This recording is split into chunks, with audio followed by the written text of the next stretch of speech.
ادارہ ادب اسلامی ضلع نظام آباد کی جانب سے علامہ اقبال کی یوم پیدائش کے پیش نظر اقبال شناسی کے عنوان سے طلبہ میں شعور بیداری کرنے اور اقبال و اردو کی اہمیت کو اجاگر کرنے کے لیے تحریری مقابلوں کا انعقاد عمل میں لایا گیا تھا۔ اسکول سطح کے طلبہ کے لیے جو عنوان دیا گیا تھا وہ بہت ہی اہمیت کا حامل تھا اور عنوان تھا علامہ اقبال کا پیغام نسل نو کے نام۔ اسی طرح کالج سطح کے لیے جو عنوان دیا گیا تھا وہ علامہ اقبال وہ کردار سازی تھا۔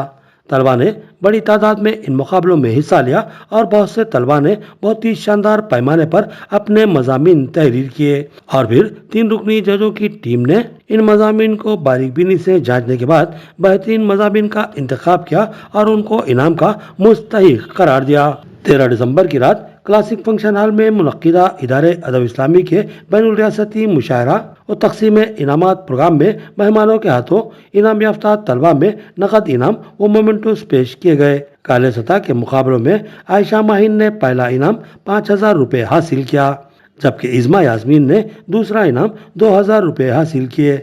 اور فاطمہ زہرا نے تیسرا انعام 1000 روپے حاصل کیے۔ اسی طرح اسکول سطح کے مقابلوں میں پہلا انعام 5000 روپے عبد القادر نے حاصل کیا، جبکہ دوسرا انعام 2000 روپے شریف نہال نے حاصل کیا اور تیسرا انعام 1000 روپے عرفین ناز نے حاصل کیا۔ صدر مشاعرہ محمد عبدالعزیز کے علاوہ ادارے ادب اسلامی کے قومی صدر ڈاکٹر سلیم خان، ریاستی صدر شعیب الحق طالب، صدر سٹی مجلس محمد شکیل احمد، ریل اسٹیٹ تاجر ریاض ملک، ناظم شہر جماعت اسلامی عبد الرحمن داؤدی، معروف شاعر Raju Dua, director crescent group of school Syed Mujib Ali, امیران مقامی عبدالستار امجد، محمد عبدالرحیم، محمد خالد کے ہاتھوں انعامات کی تقسیم عمل میں آئی۔